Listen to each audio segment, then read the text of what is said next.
Over my 30 years in real estate, I've become a huge advocate for ADUs. They used to be called in-law apartments or accessory apartments. Today, they're known as additional dwelling units, but it's all the same thing. When done correctly, an ADU that is well designed, thought out, and of course up to code so everything's safe, have huge benefits for both the owners and tenants.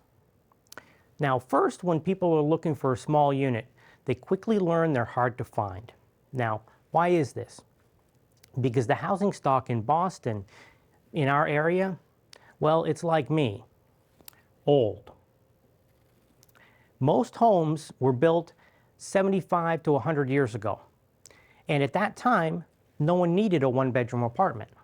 You graduated from school, got married and had kids. So there are a lot of 2 and 3 bedrooms available, but very few studios or 1 bedrooms. Today, people aren't getting married until they're at least 30. They're not having kids until they're 35.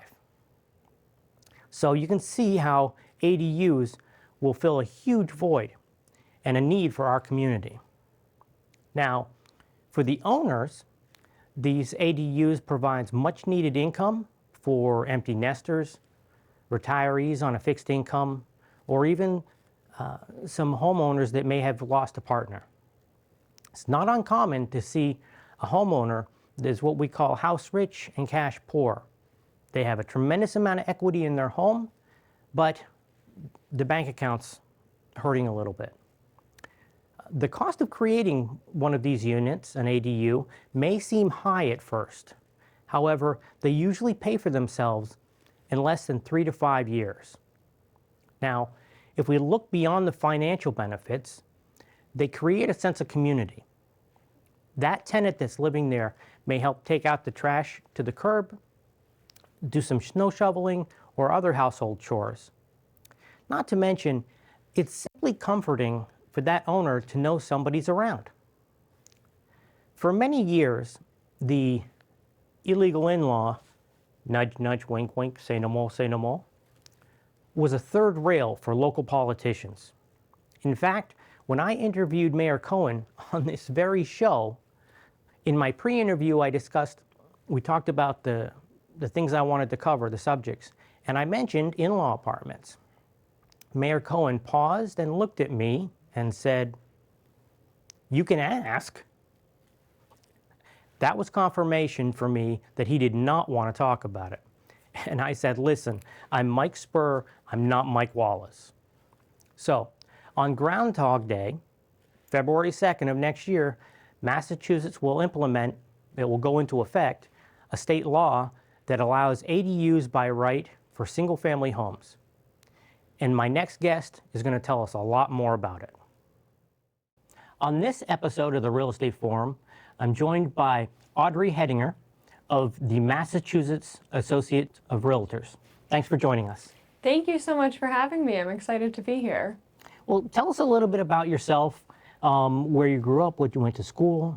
Yeah, absolutely. I grew up here in Massachusetts in Harvard, Mass, the small town, not the college, which it's typically confused with. I've lived here my whole life. I left briefly to go up to college at the University of New Hampshire, where I studied political science. Cool.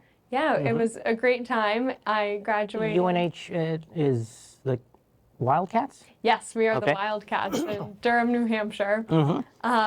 So I studied political science there. I focused my time on building campaigns and advocacy around the state in regards to politics. Cool. I graduated in 2021, and once I left college and began looking for housing, rental housing, I realized how absolutely insane prices are these days. Yes. And that really helped spark my interest in the real estate business.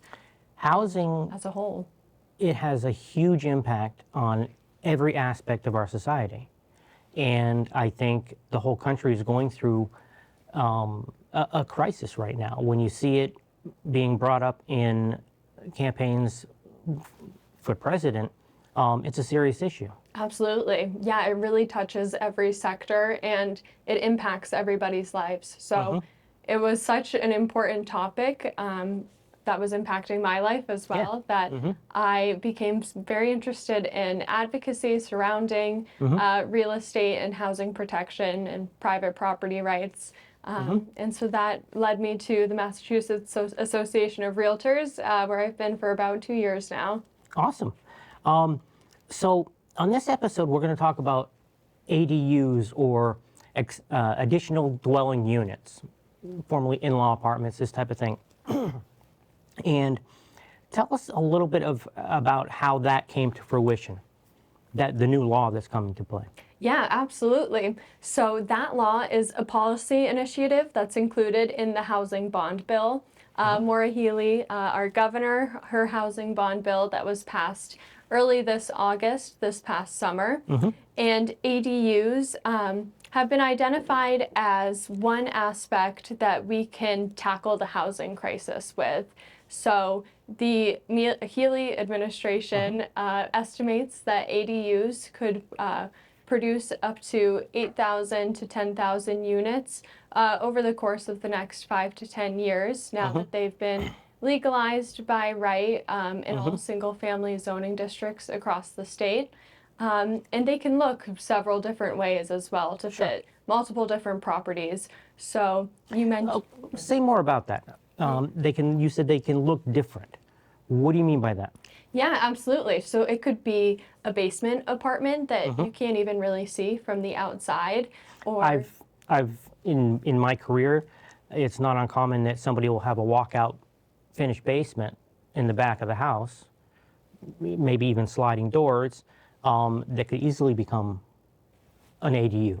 Yeah, absolutely. It is just required that they have a separate entrance from the primary dwelling, but a basement conversion or a garage conversion is one easy way to add an extra unit or property onto your already existing property.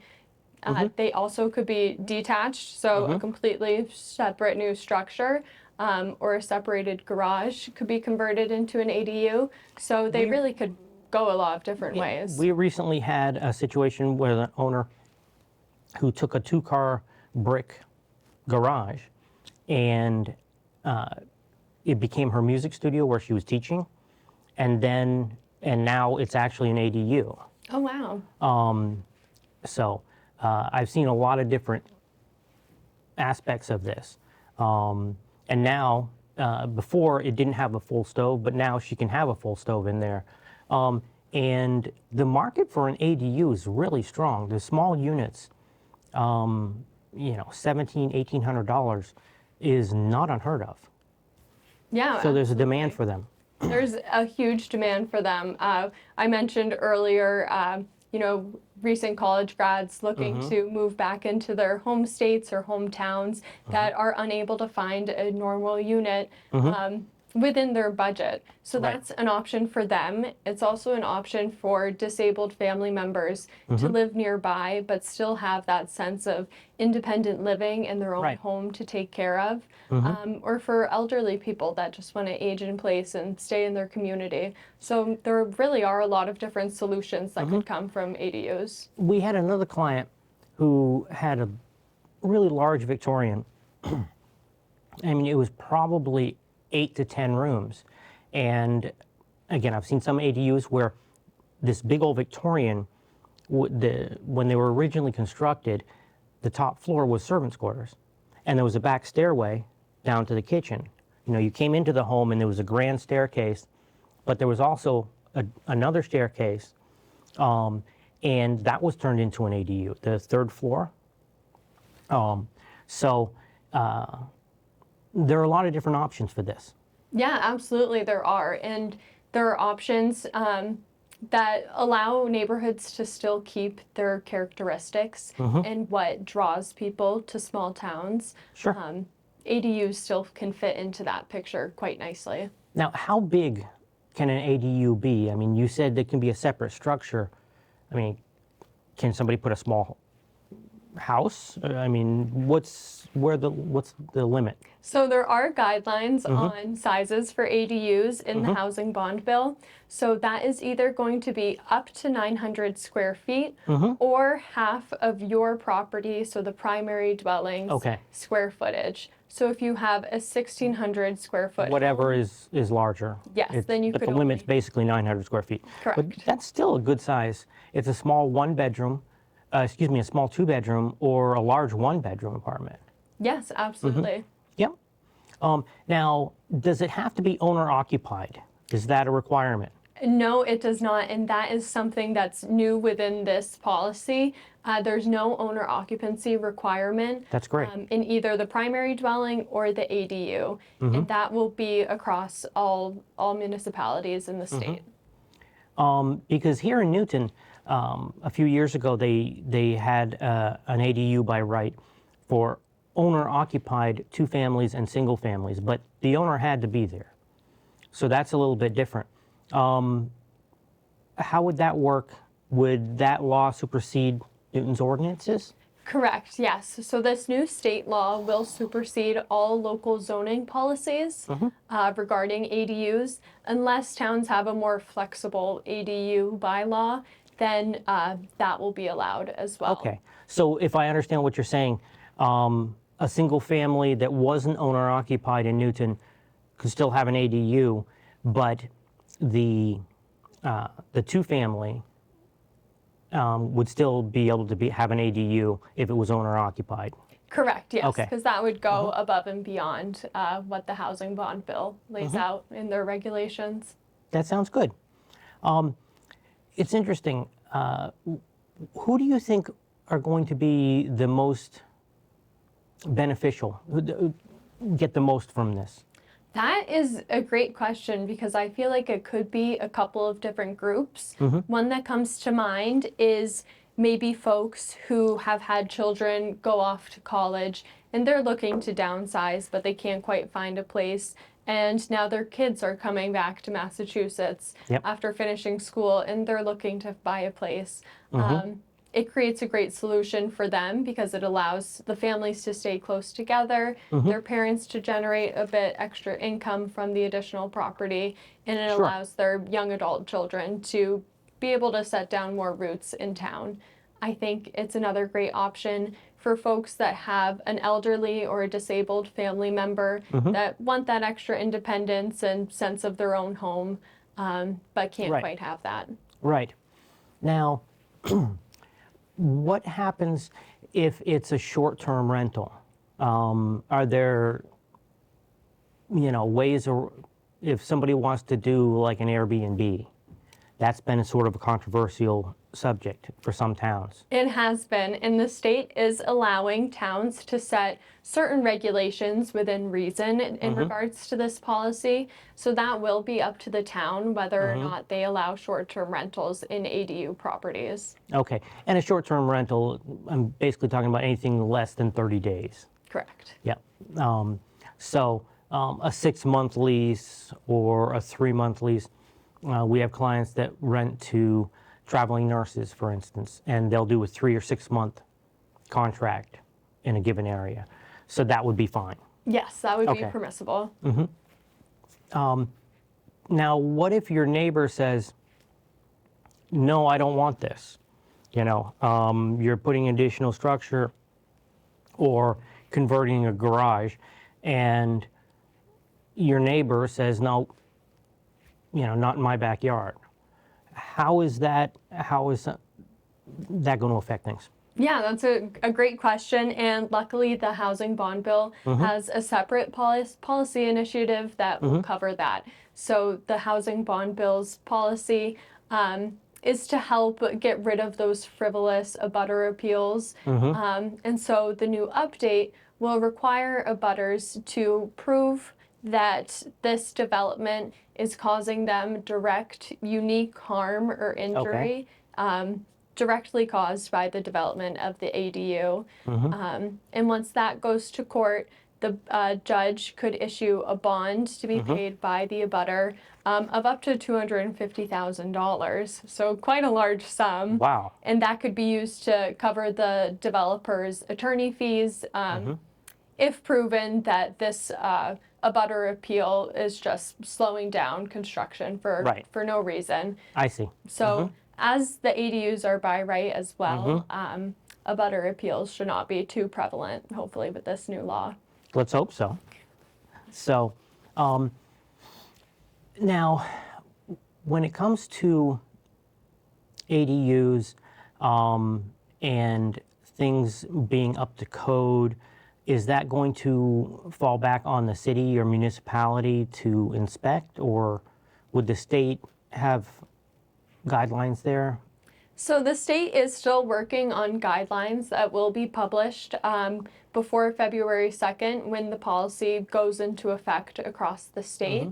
But towns or municipalities are still allowed to require site plan review for all ADUs, as well as certain Title V regulations, as well true. as setbacks and height limits. For So the when you ADUs. mention Title V, you're talking about septic. Yes. Okay, so someone has a small house, a little cape, and they're going to add an ADU, and their septic isn't up to code. They have to change that. Correct, yes. I see. So there are still regulations in place, so you can't just pop up an ADU right when you want one. Towns still have certain regulations that they can use to control the construction. Gotcha. What if an owner wants to put in 2 or 3 ADUs? Unfortunately, the law will only cover up to 1. Okay. I'm not sure of any town that allows multiple ADUs on a property. Well, I have clients. I'm sure. Nudge, nudge, wink, wink. But no, I'm sure the next step at that point would be a special permit from the given town or whatnot. You know, it's interesting because I actually had a client in a larger home, and it worked out where the homeowner, the empty nesters, created a smaller apartment for themselves and rented out the major portion of the home. Wow. So it sort of worked in reverse. So again, you can be creative in a number of different ways. Yeah, absolutely. You could create a lot of creative housing solutions Yes. with ADUs. So this is really exciting, and the administration seems very optimistic with the units that can be produced. And this actually will apply to over half of the towns across the entire state. They'll gain this ability. When you say half of the towns, why not all of them? Sorry, I misspoke. Half of the houses Oh. in the entire state. I'm like, what do you mean? Okay. No, sorry, I misspoke Right, okay. there. Yeah, roughly just over 50% of all of the houses in the state. Are single families. Correct, and they're Yes. in the appropriate zoning district as well. Good. So the current governor's administration, Governor Healy, her housing bill was really robust. Tell us more about that. Yeah, absolutely. It was a huge housing bill that was passed in early August of this year. It is the largest housing bond bill in the history of Massachusetts. Housing bond bills are historically released every 5 years in the state, and this one covers about $5.16 billion Wow. in approved spending that can be used towards just over 50 policy initiatives that are included in the bill. So say more about that. So you said $5+ billion. Now, is that for developers to borrow from, or homeowners, or how is that money allocated? Yeah, so that money will be allocated, unfortunately not for developers or homeowners, but for within the state to give us the tools that we need to really help tackle the housing crisis that we're in. So another exciting initiative from this is the creation of the Office of Fair Housing. Okay. We're still waiting for some more details on that from the state. They're currently searching for their executive director for the new office. But yes, it is really unlocking our toolbox to solve this. And again, let's talk a little bit more about that. Is this a new agency that's being created, or because we have fair housing laws that are in effect, and in my estimation, everybody pretty much abides by. But say more about that. Yeah, absolutely. Regulations and kind of guidelines surrounding what this office will tackle are still being developed. But it is essentially what you said, making sure that Massachusetts is really doing all that we can for our diverse Population. Yes, our diverse population that's constantly changing. Making sure that all of our needs are met to the best of the state's ability. Okay. Now, is this funding going towards studies, or, I mean, tell me more about where the funding's going. Yeah, so it will go mostly towards towns, I would say, through the form of grants and new opportunities that towns can use to unlock maybe unused land or unused Okay. or underutilized land Yep. or deteriorated buildings, giving them more grants and opportunities. So a city municipality might have a condemned building or something, or an old school that they don't have the money to renovate and create housing, but with this initiative, it's there. Yes, exactly. It's giving Okay. advocates and municipalities more tools and support from the state to solve our housing crisis. Sounds good. Is any of that happen to be connected to the rail lines or anything like that? Yeah, so we are seeing, as I'm sure you know, the new South Coast Rail down in southeastern Massachusetts. In New Bedford and Fall River? Correct. Yep. Yes. Sure. So we're looking for new ways to help expand housing opportunities in that area of the state, since we will be seeing hopefully commuters from that area coming up to Boston. Sure. So how can we help, New Bedford, those towns, unlock housing opportunities that they'll need as their population grows? Absolutely. So I want to thank Audrey for joining us tonight, and thank you, our guests. And if you have any questions about ADUs or whatnot, feel free to reach out. And thanks again for joining us.